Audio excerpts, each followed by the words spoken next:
Welcome. I'm Erik Fleming, host of A Moment with Erik Fleming, the podcast of our time. I want to personally thank you for listening to the podcast. If you like what you're hearing, then I need you to do a few things. First, I need subscribers. I'm on Patreon at patreon.com/A Moment with Erik Fleming.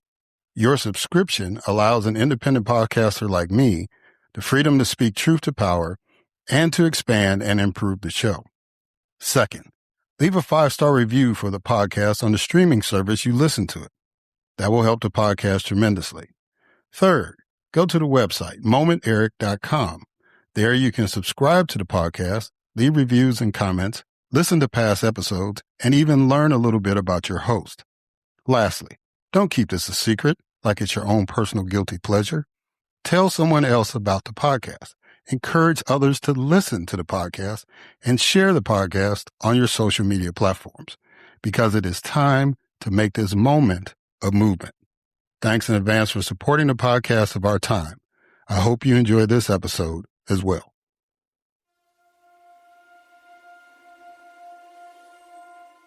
The following program is hosted by the NVG Podcast Network.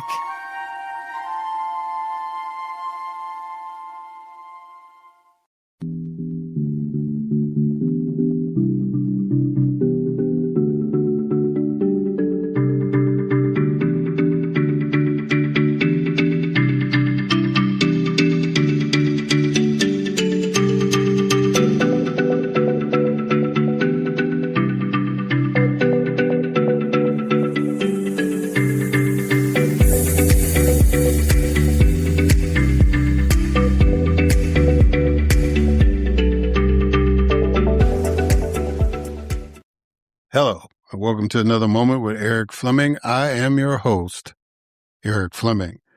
And so today is going to be a short day as far as the podcast goes. I have one distinct guest.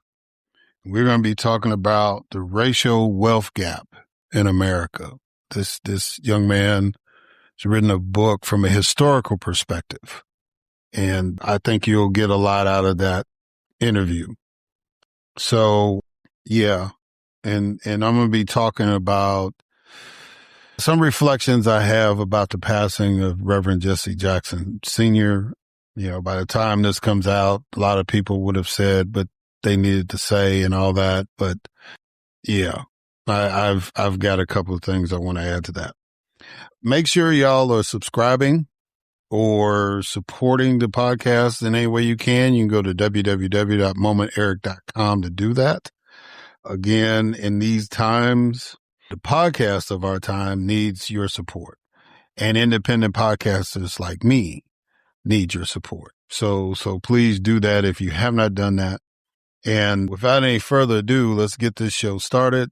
And as always, we kick it off with a moment of news with Grace G.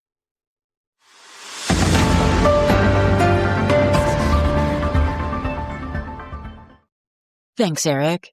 Andrew Mountbatten Windsor, brother of England's King Charles, was arrested on suspicion of misconduct in public office following allegations that he shared confidential government documents with Jeffrey Epstein during his tenure as a trade envoy. Dr. Linda Davis, a Savannah, Georgia elementary school teacher, was killed when a man fleeing federal immigration officers ran a red light and crashed into her vehicle near her school. A federal judge ordered the National Park Service to reinstall a slavery exhibit at a Philadelphia historic site while the city's lawsuit against the Trump administration's removal of the display proceeds. A federal judge has issued a nationwide ruling striking down the administration's mandatory detention policy for migrants. Tricia McLaughlin is leaving her role as the lead DHS spokesperson amid criticism of the agency's communication strategy and shifting public opinion on the administration's immigration policies. A judge declared a mistrial for 5 Stanford University students after a jury deadlocked on felony charges stemming from a 2024 pro-Palestinian protest at the school president's office. A federal judge has ordered the Trump administration to facilitate the return of a Babson College student who was deported to Honduras. Approximately 100 U.S. military personnel have arrived in Nigeria to provide training and intelligence support to local forces as part of an expanded operation against Islamist insurgents. President Trump's proposed $400 million White House ballroom received approval from the U.S. Commission of Fine Arts. Federal lawmakers officially renamed the U.S. House Press Gallery in honor of the legendary abolitionist Frederick Douglass. And Jesse Jackson, the influential civil rights leader, two-time Democratic presidential candidate, and protege of Dr. Martin Luther King Jr., died at the age of 84. I am Grace G., and this has been A Moment of News.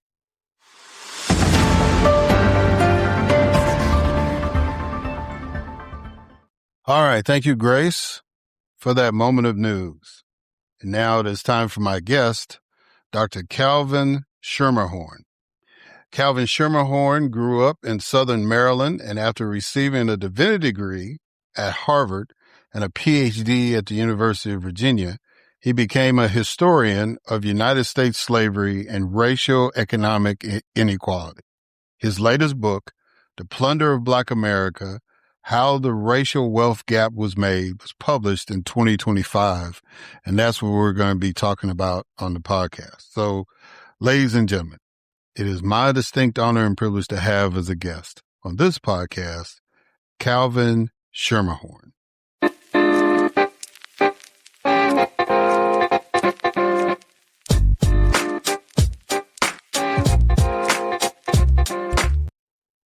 All right. Dr. Calvin Schermerhorn. How you doing, sir? You doing good?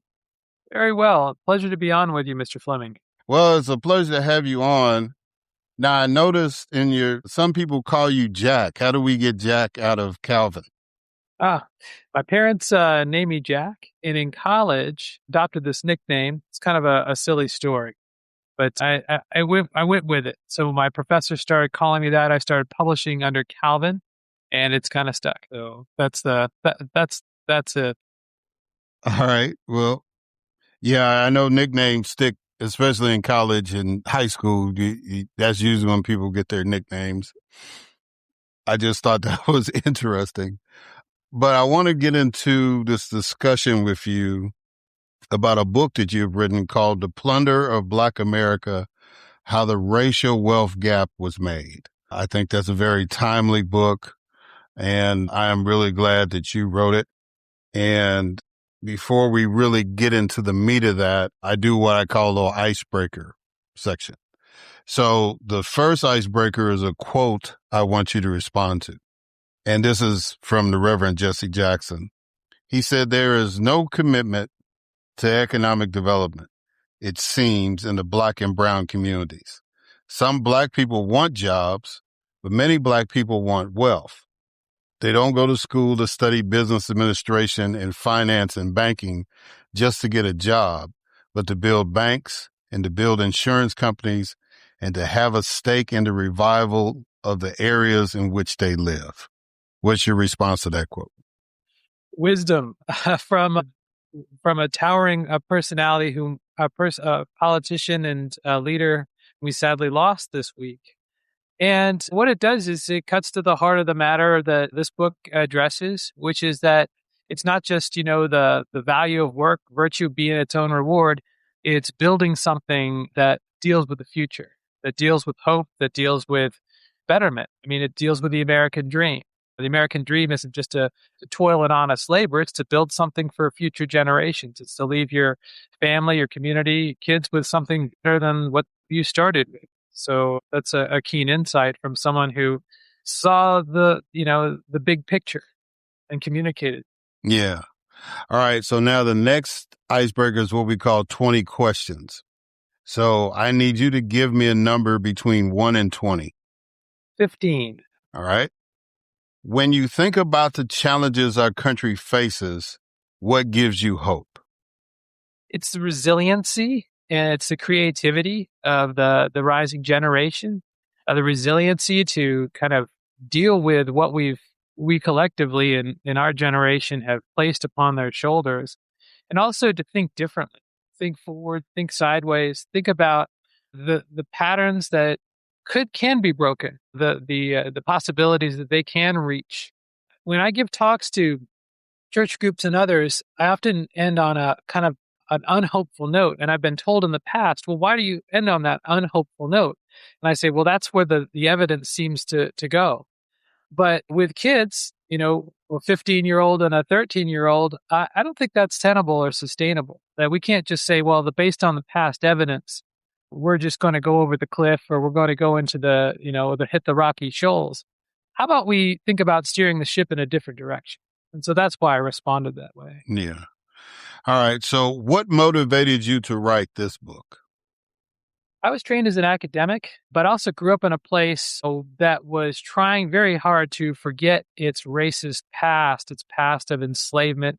I'd pass tobacco fields on the way to elementary school and see African American workers there. I would go, do a project in high school to see how the tobacco is being stemmed. There were Black workers in those barns. Now they're being replaced by migrant workers, people who were speaking Spanish and often mine as a first language. And so as I learned about the history of the South, the history of enslavement, I was publishing on these issues, I kept running into this curious response. That is, well and good, you're studying slavery. You're looking at this institution that was, maybe the original sin of the American Republic, that it was something that was, that we had to work as a nation to get rid of, to constitutionally exclude by the 13th Amendment. And I noticed that the more that response led to another kind of interesting, sort of mental leap, which was that once you get rid of slavery, well, the laws of economics and maybe the politics of equality are going to work their way through the American system so that by maybe not in 1870, but maybe by 1970, you'd have something approaching equality. And that just didn't happen. I'd look at things like land ownership among formerly enslaved Virginians. And sure enough, by 1900, a high proportion of Black households in Virginia owned their own property, owned their own land. And a lot of historians would say, well, look at that. There you have this equalizing tendency. But then you start to read political economy, especially Black political economy, by scholars like William A. Sandy Darity and Derek Hamilton, who are finding these staggering wealth inequalities that persist and grew.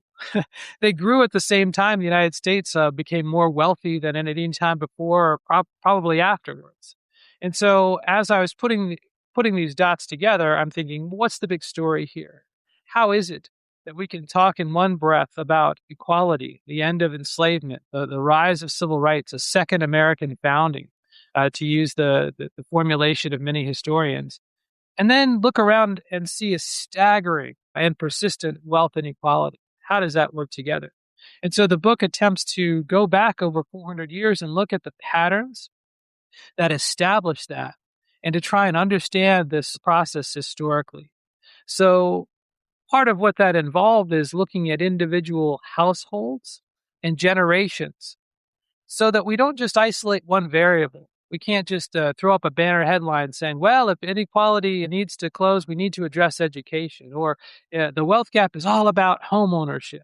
Or, well, we need to address inequities in credit reporting. Or we need to end job discrimination. Yes, it's all of these. But I wanted to work on a history that showed how all of these factors work together to be mutually reinforcing constraints on uplift over the generations, thinking about the quote from Jesse Jackson. Yeah. So like you said, you divided the book into stories about African-American individuals and families and how their experiences explain the racial wealth gap.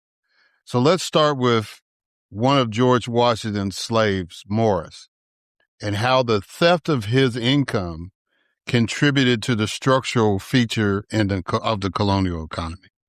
Sure. So let's start with Morris. I couldn't find his last name. This is someone whom George Washington enslaved for decades. He called one of his farms on the Mount Vernon plantation complex Morris's. Never recorded his last name. So to go back into Morris's life, he was born in the Tidewater of Virginia, I think around 1729. He grew up the property of John Custis IV. Who did that? How did that make him George Washington's bondsman?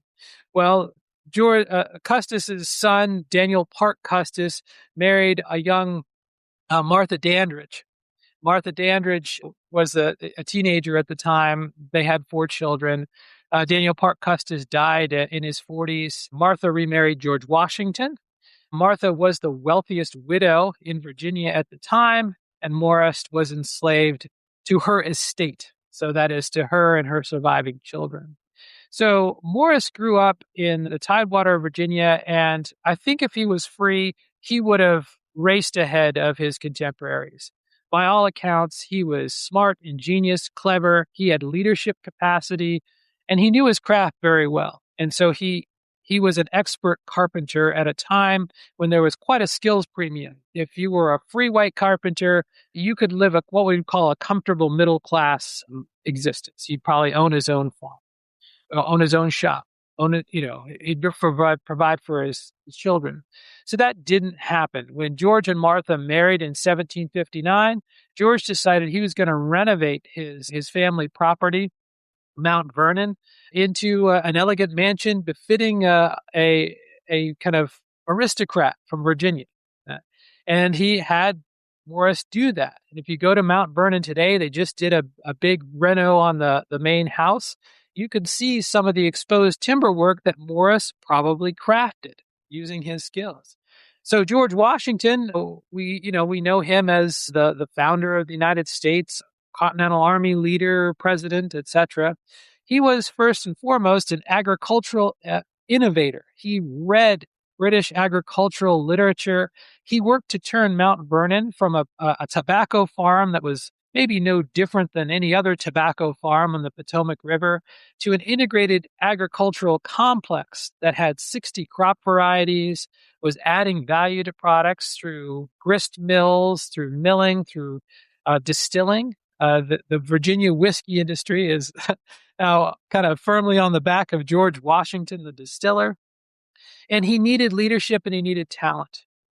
Now, George Washington tried to do this through hired white overseers, but it pretty much failed. These guys would come in, steal his property, misdirect, maybe not, pay half attention to the concerns on the farm, and then go leave for their own, their own household, their own ends. They didn't want to work for Washington. They wanted their own plantation. Well and good. So after decades of this, Washington turned to Morris. And he said, okay, you have been a leader. I'm imagining this conversation in the ranks in this carpentry team. Now I want you to run Dogue Run Farm. I want you to manage that property. And Morris, well, he's enslaved. So what can he do, right? No, sir. Thank you. I would rather be free and manage my own farm like the series of overseers I'm taking over from. So Washington had it. He had him, he had a kind of an awful bargain. He said, Morris, I know you're married to Hannah. I don't really let married people live together. That's not efficient. That doesn't, redound to the benefit of my plantation. But if you do superintend Dogue Run Farm, you and Hannah can live together in an old farmhouse. So that's just what Morris did. For 20 years or so, he managed this farm. And it doesn't sound like a hard, patch to manage at first, but he managed through adversity, through natural disasters, through floods, through hot summers. He had to reclaim enslaved workers who ran away, people whose feet were frostbitten, people who were forced to work through pregnancy and early childbirth, people who were just forced to work, right, relentlessly. George Washington was a micromanager. He'd take a ride around Mount Vernon to make sure his orders were being carried out. And he was fairly relentless in that regard. And there are stories that circulate that, George Washington was a kind and forbearing master, but come on, right? we can see what's happening here. So Morris responded as best he could. He made a go of Dogue Run Farm, which Washington over time called Morris's. And in order to encourage him, Washington paid him a stipend, which was about 1/10 what he would pay an overseer, a hired overseer. And so the farm became a success. Morris and Hannah lived together for many seasons. And by the time the War of Independence came, hard times hit Mount Vernon just like they hit the rest of America. Americans lost about 30% of their incomes during the Revolution and shortly afterward. But, by that time, Morris and Hannah were in their 50s, 40s, and 50s. What were they going to do? Run away to the British? Some people did, but they were promptly returned.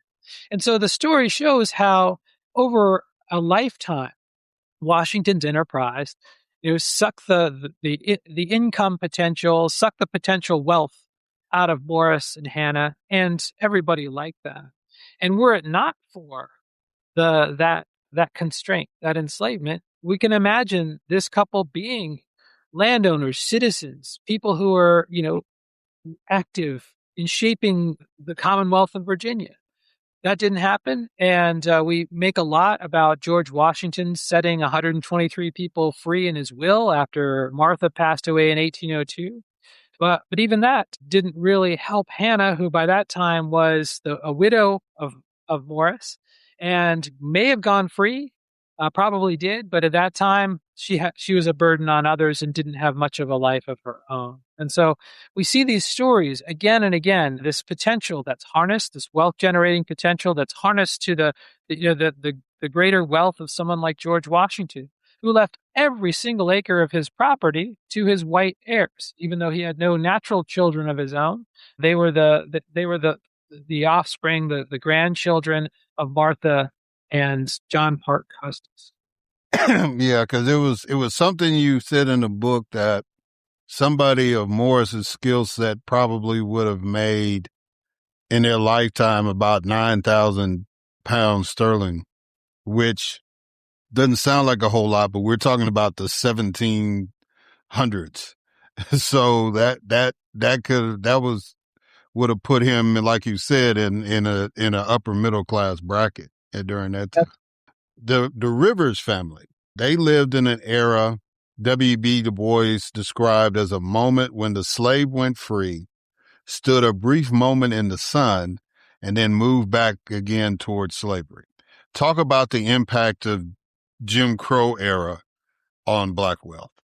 Yes, this was in many ways one of the most heartbreaking chapters because it shows the possibilities for freedom after emancipation during Reconstruction. And it shows how very quietly the forces of plunder gathered. And so this is the Rivers family of South Carolina. They were, if you want to say, let's put them on an ethnographic map, they may not have called themselves Gullah people, but they were Gullah. So they were descended from West African forced migrants, enslaved people brought over in the 18th century to work South Carolina rice plantations. And there are Rivers families in Beaufort County, South Carolina. This is the branch of the Rivers family in Berkeley County, South Carolina, just north of Charleston. So they were enslaved, freed, by the 13th Amendment. And here's the critical thing. By 1868, South Carolina, which had a Black majority, was one of the most progressive states in the country. South Carolina instituted public education that, yes, was segregated, but by the early 1870s, they were spending almost equal dollars per student to go to school. So Hector Rivers went to school. He learned how to read and write. He began to distinguish himself from other farmers, and that he was successful. He generated a surplus. South Carolina had what they called a land commission, which divided up old plantations and sold it off in family-sized parcels and gave them mortgage credit. The Freedmen's Bank, the Freedmen Savings and Trust Company, was a savings bank. It didn't issue mortgages. Most banks at the time did not issue mortgages. In fact, in the national banking era, to be a little bit wonky, national banks did not give retail loans. If you wanted free land, if you wanted reduced price land, you had to go, get up in some of that homesteading land. But that required you to move out of state. So on the south, in the Sea Islands of South Carolina, the Rivers family managed to get a little over 100 acres of property in a place where there's lots of mosquitoes, there's lots of alligators and pests, but they're able to make a living as a small farming family.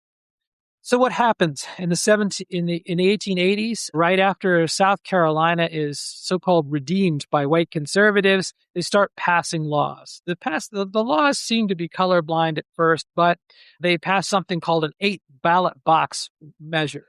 That means that for each of the 8 offices that you went to the polls to elect, you had to put the right ballot in the right box, and to do that, you needed to read. So that was no problem for Hector Rivers. He could do that, but his children may not have been able to do that.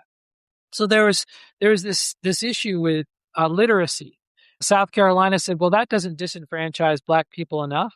Let's pass a measure redistricting South Carolina to group Black voters, like those in Berkeley County, which was about 80% African American, in their own gerrymandered district, so that's going to dilute the Black vote and swing the legislature back to a white minority rule, which they did successfully also in the 1880s. So step by step, they're reversing the advancements of Reconstruction. And by 1895, South Carolina decides we just need a new constitution because it's tiresome passing all these ad hoc rules to disenfranchise and demote Black people. Let's just pass a constitution that does it all in one fell swoop. And this is exactly what happened. So by 1900, by 1908, a very small proportion of African Americans in South Carolina are voting. And this comes with another problem, which is how do you maintain hold on your property? You and I know that if we don't pay our property taxes, if we don't do what we need to do to maintain our property holdings, the state will come and take it, whether it's an auto, whether it's real property, what have you. So Gullah people, they could say, well, okay, we're losing the courts, we're losing the votes, we're not losing our family. And so the Rivers family held on to a place they were now calling Pinefield through parceling it down in family allotments. Okay, so this son, this daughter, this couple gets this part of the family property, and this son, this daughter, this couple gets another part of the family property. Another thing's happening at the same time, which is that truck farming or commercial farming is coming in and changing the agriculture in coastal South Carolina. So instead of growing, wheat and corn, or you're growing some amount of rice or cotton, now the big market is for veggies, which you could put on a train, send up to New York City. It's going to be a lot more profitable, except big farming companies are coming in, buying up the land, evicting the migrant workers, etc. So if we go down to the 1970s and 80s, now we have third, fourth, fifth generation descendants of Hector Rivers occupying this land. They've shifted away from farming. They're taking the ferry to Charleston to work in the Navy Yard, to work in a fertilizer factory, to do something other than farming. So what happens by the 1990s is Charleston's growing. Suddenly, Pinefield looks like it's going to make a good suburban development. And white real estate developers get interested in what is now called heirs property. So heirs property is this common phenomenon that happens in different places in the South under different frameworks of law, but that designates family property that's been passed down without clear title. So by the 1990s, an intrepid lawyer gets one of the Rivers descendants to sue.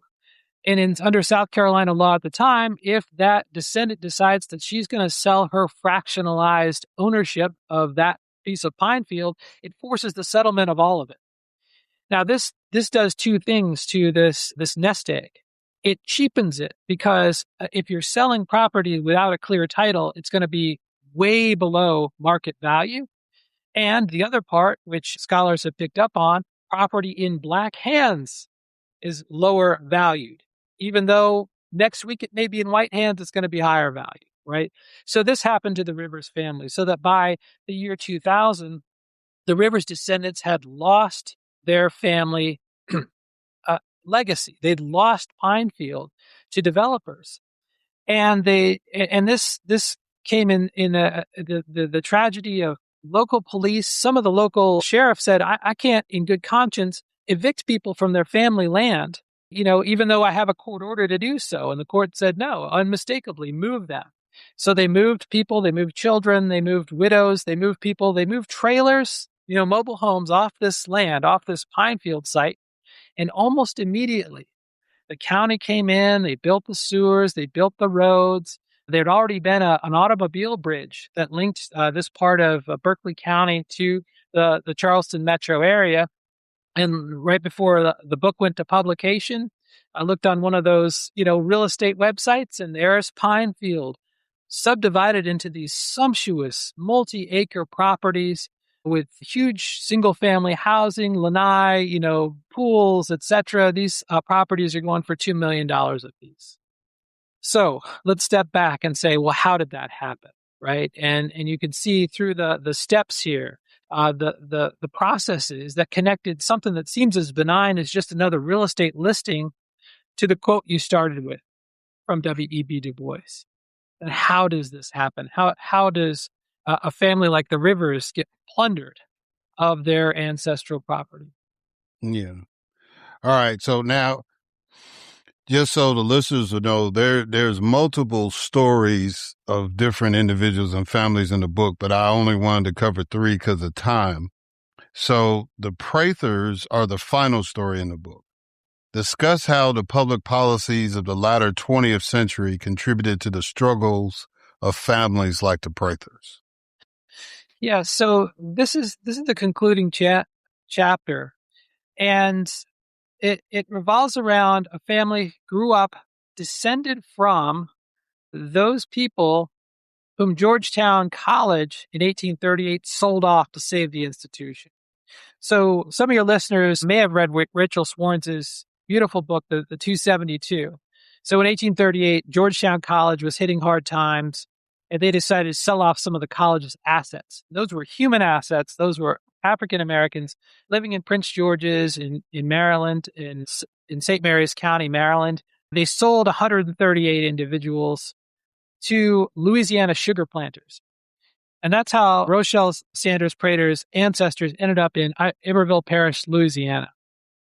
So after enslavement, emancipation, they picked up, right? It's this kind of the same story as the Rivers family, right? You start with zero wealth.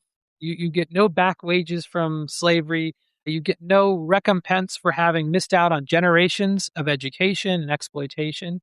But this family works their way up. So this is Louisiana, Baton Rouge area. It's the Louisiana Sugar Bowl, and they go from being sugar workers to timber workers. This comes with its own dangers and hazards. Rochelle's uncle died in a logging accident. Relative died in a logging accident. I think it actually was her grandfather. So they're growing up. It's kind of scraping by. In the Jim Crow era, you have 2 economies in Marengon, Louisiana, in Iberville Parish. There's a white-run economy and a black-run economy. And so Rochelle Sanders Prater born in 1960, grew up in this environment and was, as she describes in the interviews, a child of integration. So her parents encouraged their kids to go to school, earn those degrees. She had a love of engineering, so she got an engineering degree. And faced the kinds of discrimination that are very quiet. Her sister also earned an engineering degree, wanted to stay near Iberville and stay near her family, but went up and down the levee looking for a job, with an engineering degree, looking for a job at one of the petrochemical companies, and they just laughed at her. We're not hiring Black people, and certainly not Black women. She ended up getting an advanced degree at Rensselaer Polytechnic and working for General Electric Aerospace in the Cincinnati area. So Rochelle follows her dream to an engineering degree. Her husband was working as a prison guard at the time, a corrections officer, right? And so he saw up close what's happening in Louisiana, which is that a vast, disproportionate, fraction of the population, Black men, are being incarcerated for what? That's another podcast, right? I probably don't need to expand too much on this. So they decide, we're going to take a ticket out of Louisiana. We don't want to, but Rochelle took a job with I'm blanking on the name, aerospace company in Long Beach, California. And McDonnell Douglas, thank you. And moved out there in the late 80s. And this should have been a ticket to prosperity. But she's moving to the LA metro area, which itself has been formed through generations of discriminatory practices, redlining, etc. The aerospace industry at the time was booming, right? Especially the defense aerospace industry. So she's landing in Long Beach. She's working on one of the most advanced transport planes of the time, the C-17 Strato. I'm going to blank on the name of this as well. If you see a jet-powered Air Force transport plane, it's probably one of these, even though they don't make them anymore. So the C-17 project. So she lands there and finds it's very hard. First of all, because she's a Black woman, she has a pay differential, a disadvantage. The company, McDonnell Douglas, was able to recruit very talented people at substandard wages, and then the LA housing market was priced them out. So they're renting. It's a long commute. Her husband had to kind of pivot from being a corrections officer to a courier at a time before cell phones and DoorDash and all that. So they're doing okay, but she faces persistent discrimination at this aerospace company. She shifts to another aerospace company, and she's working on the B-2 stealth bomber up in the in one of these high security production facilities north of Los Angeles. So one day gets in an automobile accident, 1990, suffers a head injury, and her career essentially ends. And this is where the policy story catches up with the success story of someone who made it, into aerospace with an engineering degree, is working on some of the most advanced aircraft of our era. And because Social Security was not set up to serve African Americans, she has no way of getting an on-ramp back into her career. She eventually gets Social Security disability, but not for the accident itself, but for the depression, the kind of the consequences of that. So her family is not able to go back into this industry. She's forced to move to near where her sister is in Cincinnati and build her life back up again. So it's a story of adversity and disability. And in a larger frame, it's a story of second chances that Black Americans don't get and don't get by design. In the Reagan era, there was all kinds of moves to dismantle any kind of federal safety net, to get rid of civil rights regulations, get rid of civil rights laws.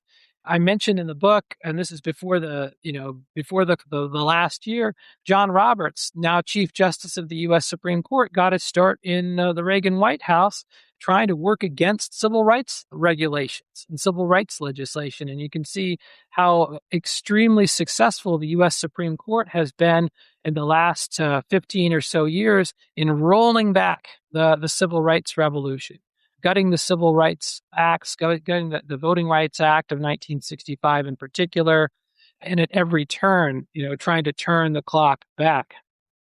But the story of the Prater family doesn't end there. They pick themselves back up. They fight the good fight for equality. But it's the story of how structures that are meant to support and help American families thrive work in reverse. In many cases, when African American families are making those claims.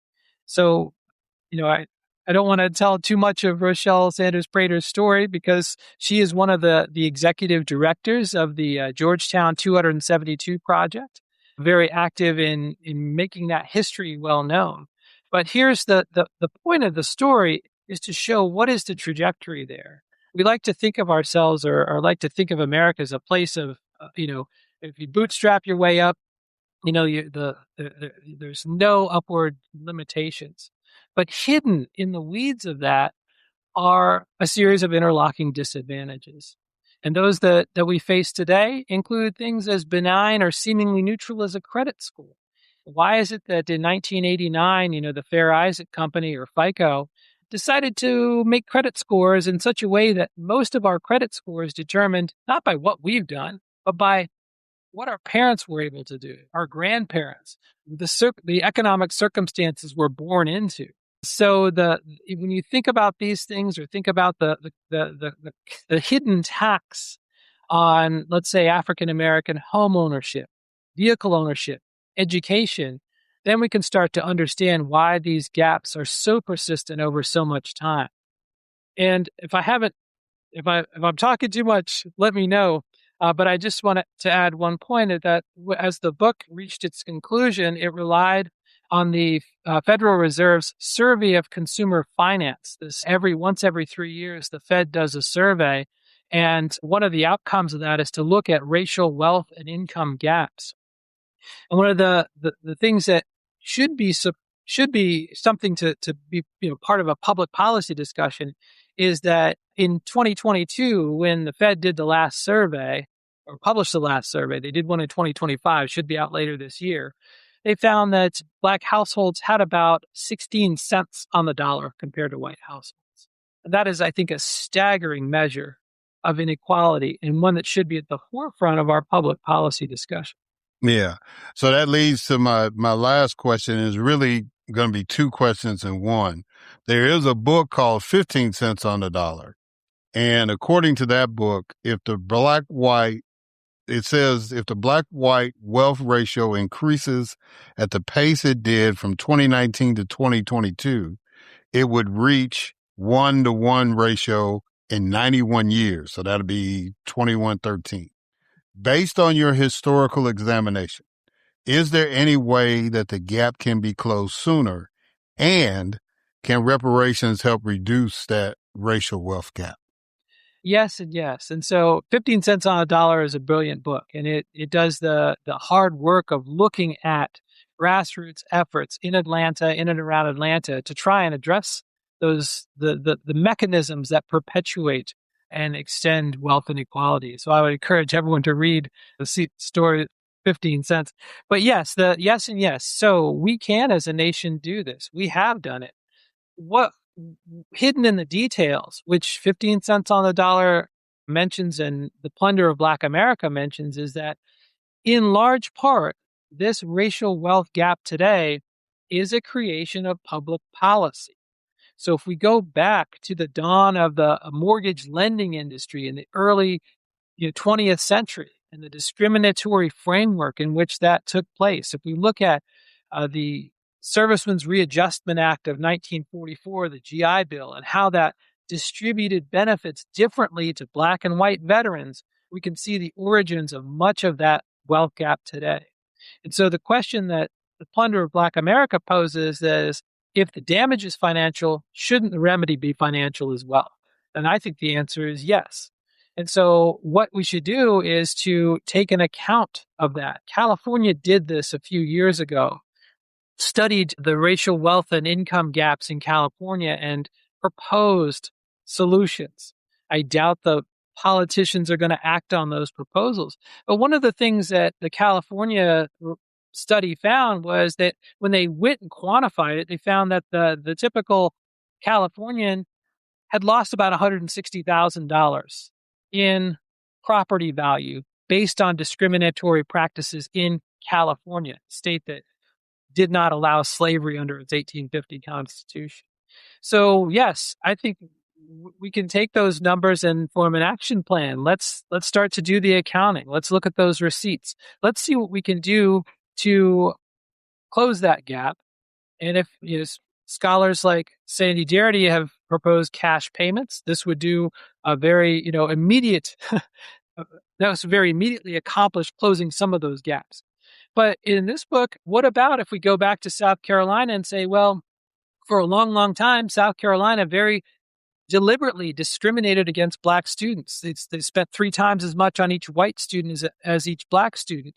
And for the Rivers family, by the second generation of freedom, they didn't even have high schools available in Berkeley County for Black students, in most places in Berkeley County, unless you can somehow get to Charleston. So why don't we set up scholarship funds? Why don't we set up scholarship funds to places like the University of South Carolina? Or in Arizona, there was discrimination against African-American students until the 1950s, and then quiet discrimination. Let's look at those specific financial harms and then remedy those harms. So when we think about the Servicemen's Readjustment Act or the GI Bill, this didn't have any racist language in the actual bill. But what it did was to allow local agents to steer Black or white vets to different opportunities. So let's say you are, you're in Pennsylvania, you're a white vet coming home from World War II, you're meeting with your VA person, and I don't know if it's called the VA at the time. It's now the Veterans Administration. That VA agent says, "Hey, you look like a profile of someone who should go to Penn and earn an engineering degree." Okay, yeah, federal government will help you out with that. Black vet comes in, same office, same officer. You look like you'd be a great candidate for a veterans masonry school. Okay, off you go to the vets masonry school. The family that has the engineering degree and the family that has a mason's degree, first of all, both get federal benefits. All right, so that's objectively better than not having those benefits, but you can fill in the gaps as to what the trajectory of that is. In South Carolina, you did not have the University of South Carolina actually integrated in Reconstruction era, and then it's segregated not to integrate again for another 100 years. And so there's a big history of that discrimination that we need to address. So it takes a lot of political will, but I think at first it takes a recognition that these what the book calls structural obstacles are not simply ephemeral, right? They're not. They're something we need to reckon with, and we need to reckon with them by understanding how they're made and how we can start to remove them. Because in the story of the 20th century, the story of the first part of the 20th century, the first 3/4 of it is creating wealth for white families and largely excluding Black families from. Yeah. All right. So if people want to get this book, again, it's called The Plunder of Black America, How the Racial Wealth Gap Was Made. Where can they get it? And how can they get in touch with you? So I I work at Arizona State University. So if you just Google Schermerhorn, Schermerhorn, ASU, my profile will pop up. They can buy this book, Barnes and Noble. They might have to order it. The Barnes and Noble in Springfield, Virginia has copies, I think, at last look, but the ones near me don't. So you can, get it or get a used copy or through your local bookstore. Okay. Well, Calvin Schermerhorn, I really appreciate, one, you writing this book. I would make the argument that if I was an attorney, I would use that as evidence to file lawsuits against certain, because you outlined certain companies and how they benefited from racism and slavery and all that. And, but I think it's a good read for people to understand, because a lot of people make the arguments, well, I don't understand about reparations and why I got to pay, or, we weren't involved with slavery and all that. But, the Plunder of Black America makes the case as to how we got to this point, and hopefully learning from that will lead to some resolution. So I thank you for doing that. And I thank you for coming on the podcast. Well, thank you, Mr. Fleming. It's been a pleasure speaking with you. All right, guys, and we're going to catch y'all on the other side.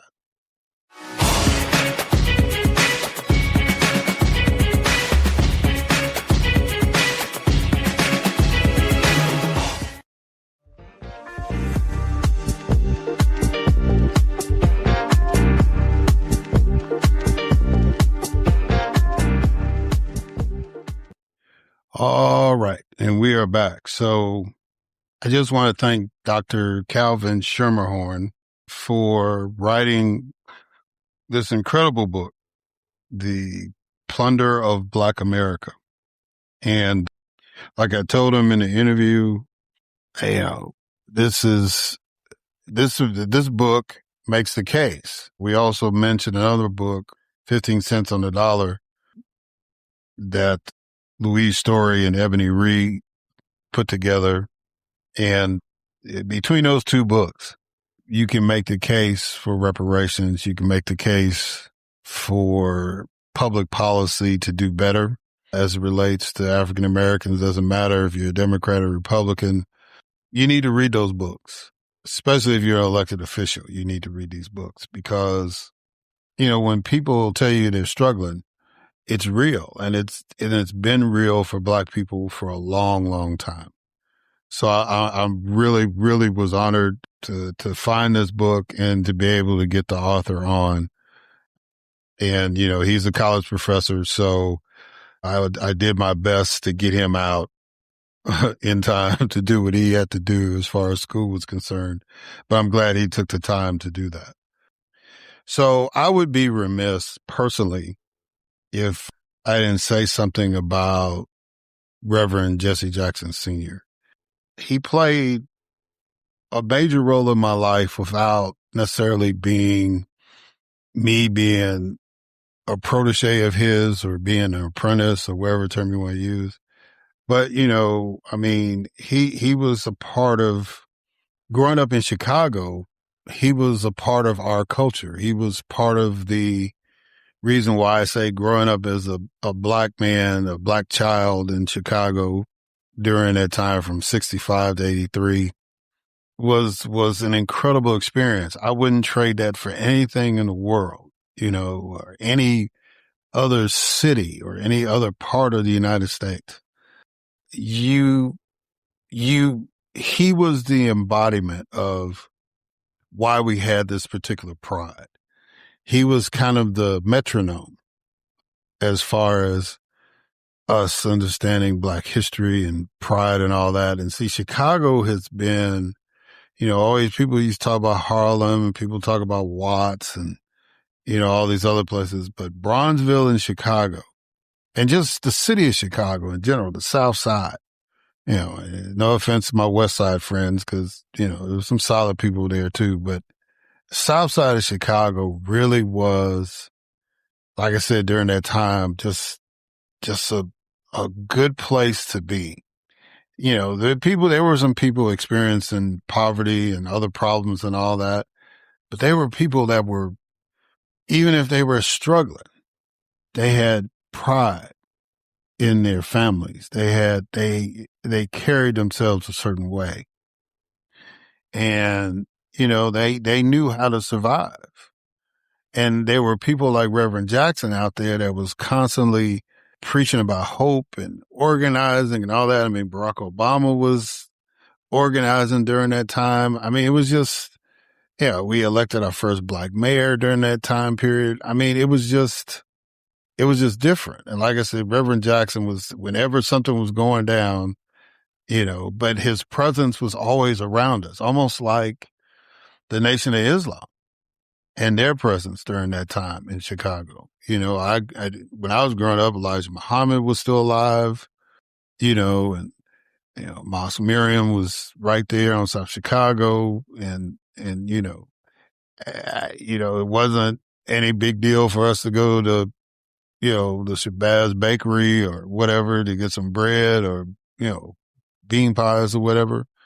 Muhammad Speaks was the paper then. It wasn't the final call at that point, but eventually became the final call.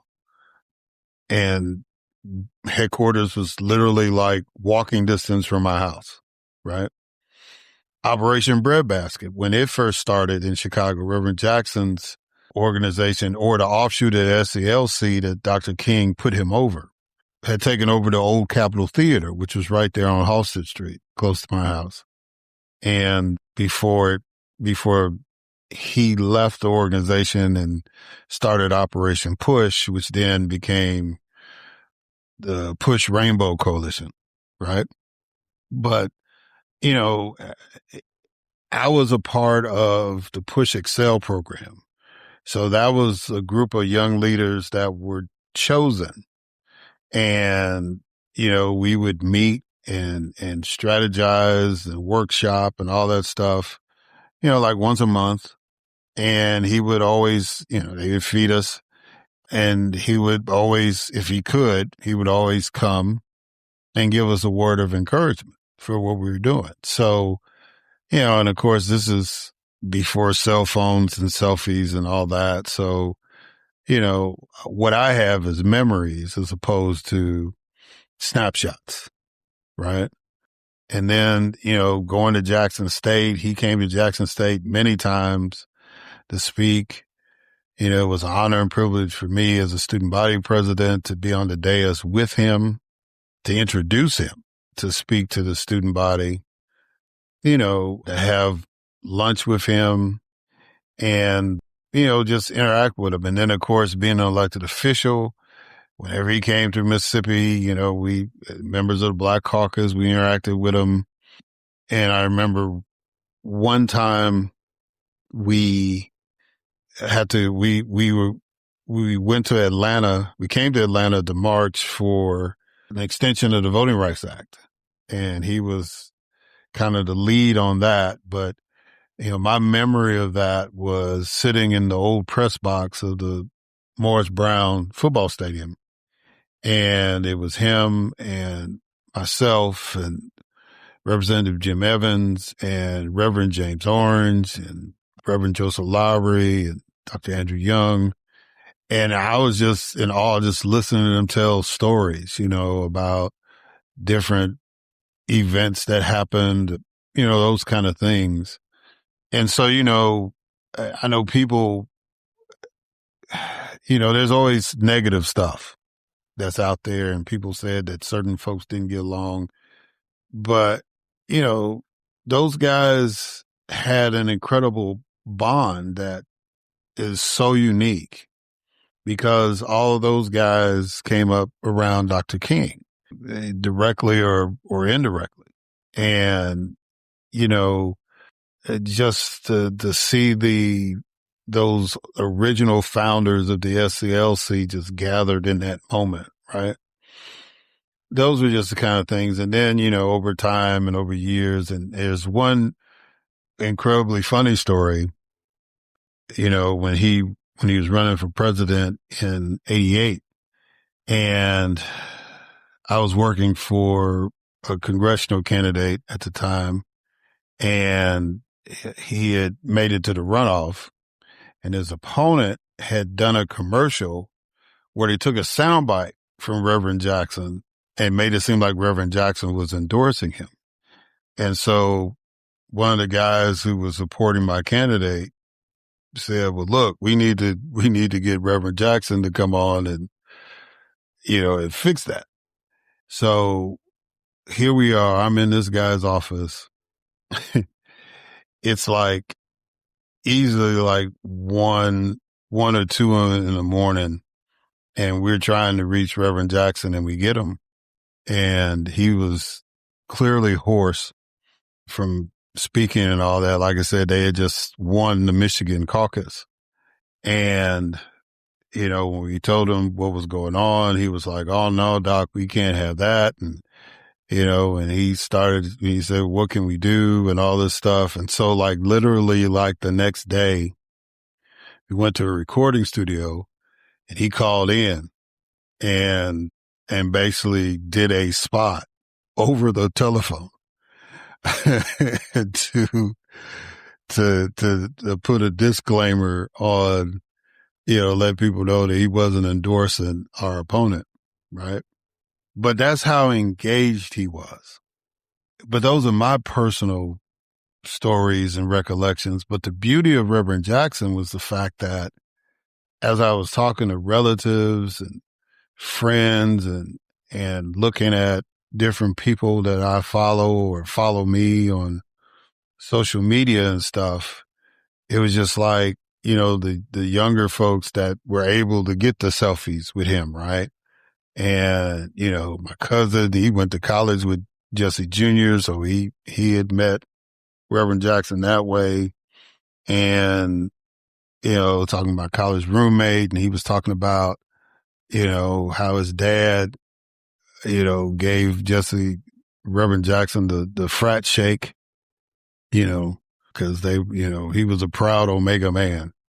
And, just the memory of that. And then the first time he came to Jackson State, we had a march, and my roommate got to meet him, and, was telling me, yeah, you met my dad, and da-da-da. He was like, yeah, okay. Yeah, old frat brother of mine. Okay. He was trying to recruit my roommate into the frat at that point. But it's just those stories and those pictures. And it's always, just the joy that people had being in his presence. I'm old enough to remember the Sesame Street episode he was on. I remember him doing the green eggs and ham on Saturday Night Live and all that stuff. And, the ultimate testimony for Reverend Jackson was the fact that he was serious about the business, right? I even had to cover him as a reporter, right? When he came down to speak as a stockholder of MCI WorldCom when Bernie Ebbers was running it.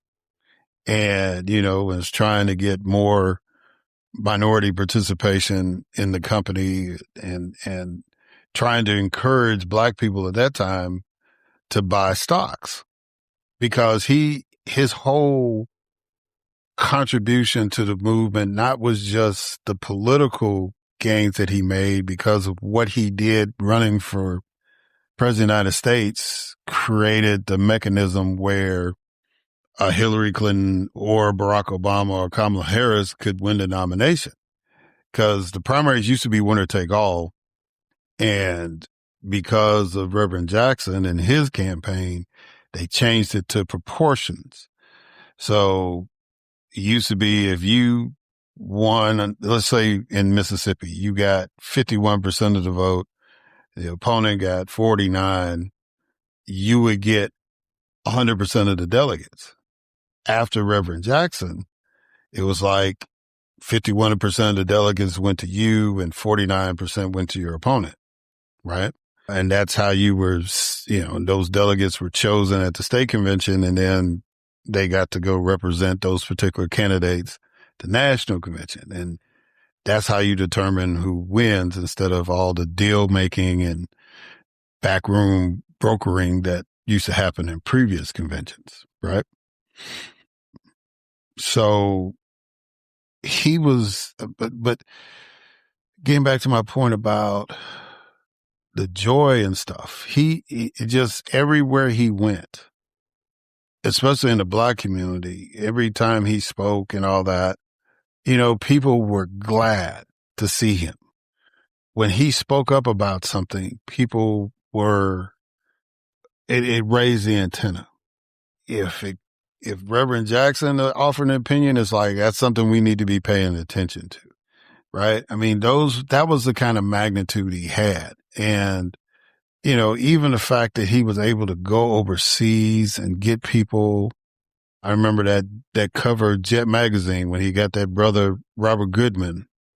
He was a POW and he was a hostage actually, because we weren't at war at the time.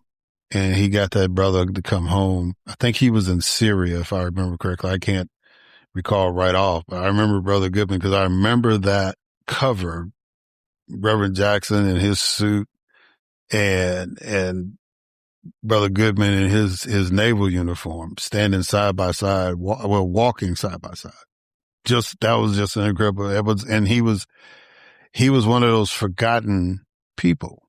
It was just like, well, not forgotten, but there wasn't any movement going on. And then Reverend Jackson got wind of it and was able to get him out. So, he had a cachet. He had a aura and a presence.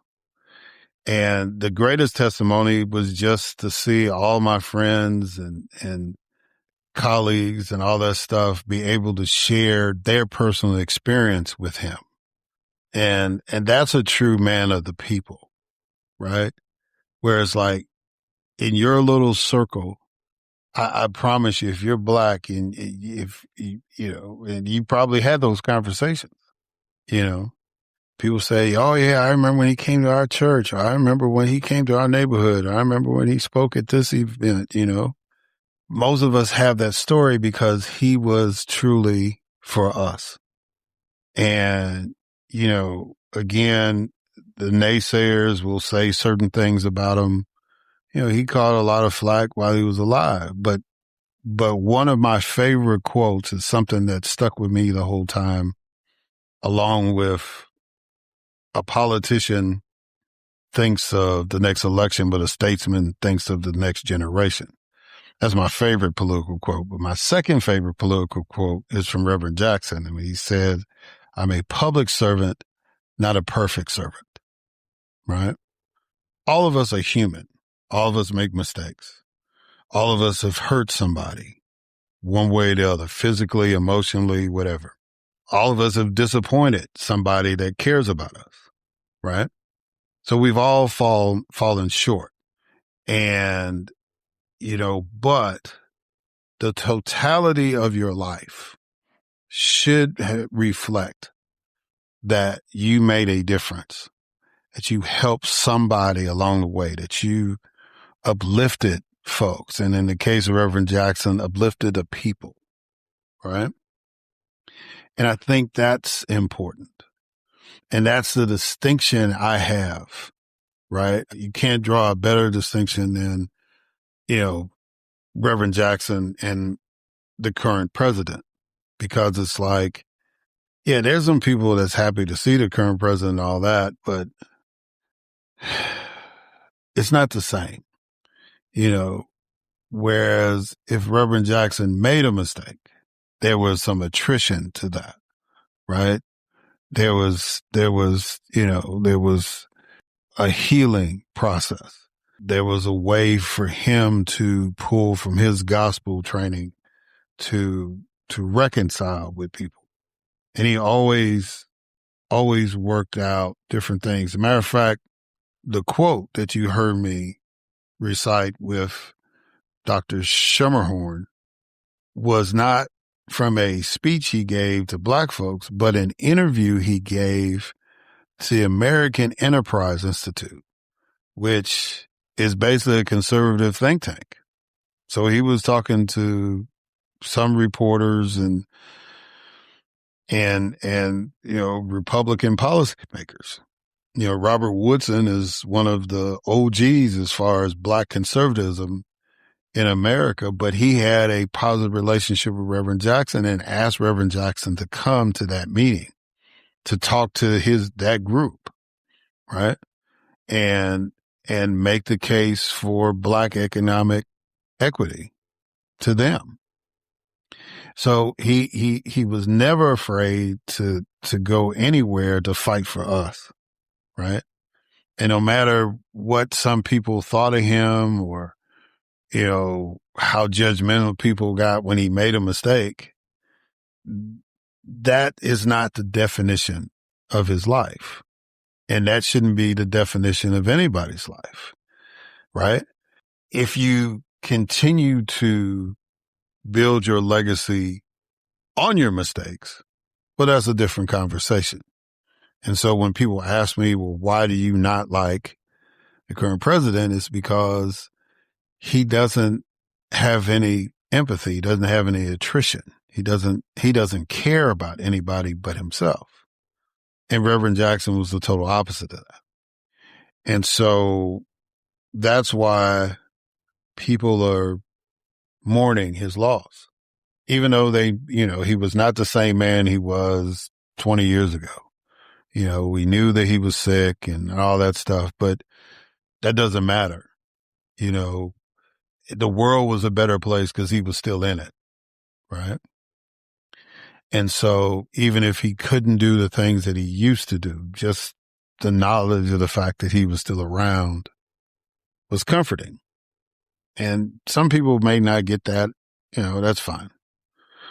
But now that we are in our grieving moment, and there's some people that's upset because they saying he's not going to lay in state of the Capitol and not flag at half mast and all that. Look, don't expect things from people that don't care about you, right? That don't respect you.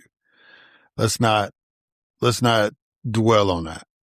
What we need to dwell on is what he strove for, what Reverend Jackson was all about, which was building us up, not just as full citizens as far as being able to vote and public accommodations and all those things, but as far as building our wealth. And I just thought that the timing of Dr. Schermerhorn coming on while we're in this mourning period was so apropos, because this is what Reverend Jackson fought for. He wanted us, and it was Dr. King's vision, and he asked Reverend Jackson to lead that part of the vision, to build our economic base. Because it's like 15 cents on the dollar ain't going to cut it. It's just not, $5 for every $100. That's not going to cut it. We have to continue to push, fight, protest, whatever we have to do to build Black wealth in this nation. And it doesn't matter how many Black folks they are in the country. What matters is the dollars. And we have it, in a sense. We have incredible spending power, but we don't have accumulated wealth. And that makes all the difference, right? If we were able to have tangible investments like home ownership and stocks and bonds and all those kind of things, that's what we need to do, and it's hard.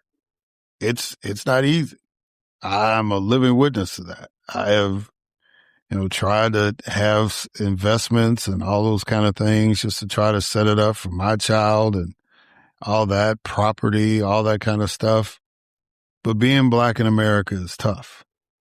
And if, any hardship, I think it was either in Dr. Schermerhorn's book or somewhere I was reading where it's like a Black family is one sneeze away from being bankrupt, right?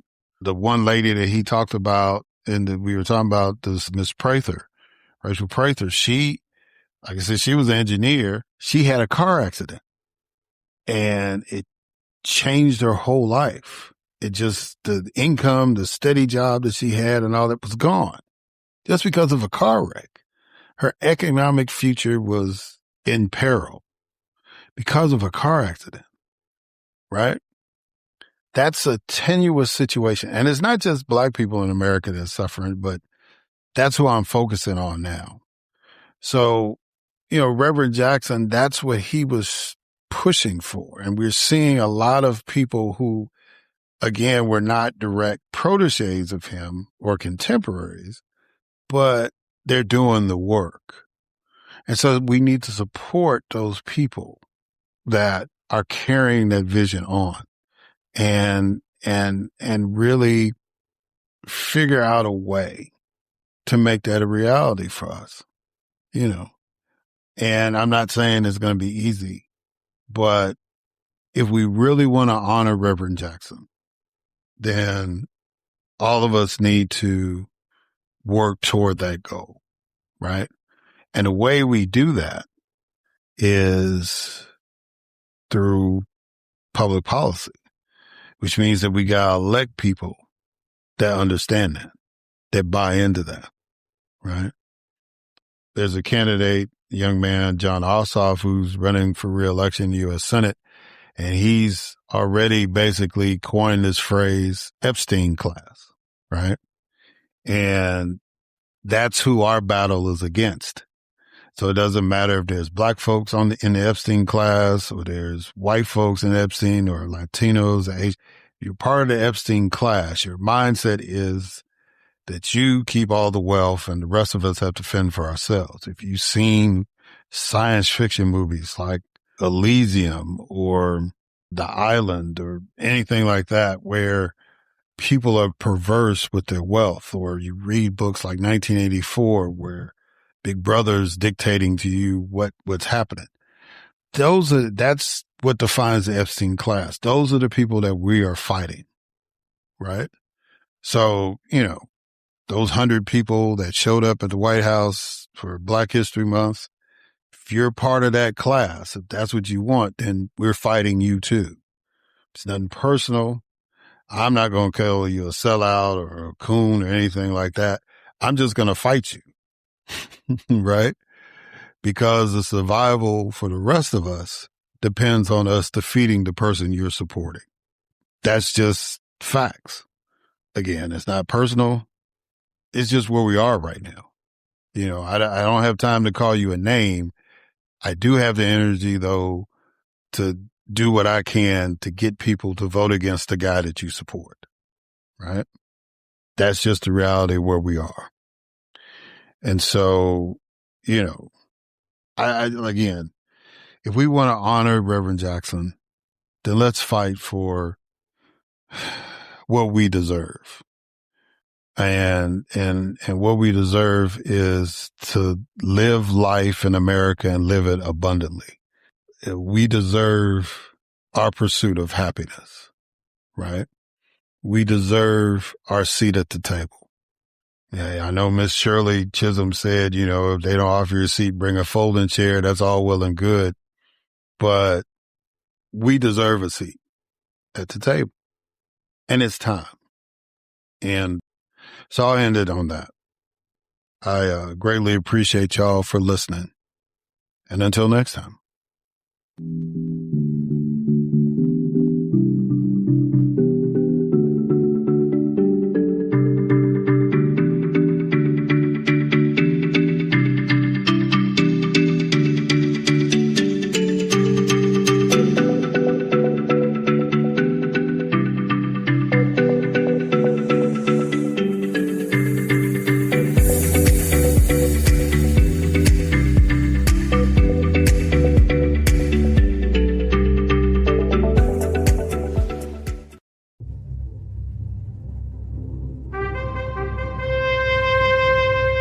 NBG Podcast Network.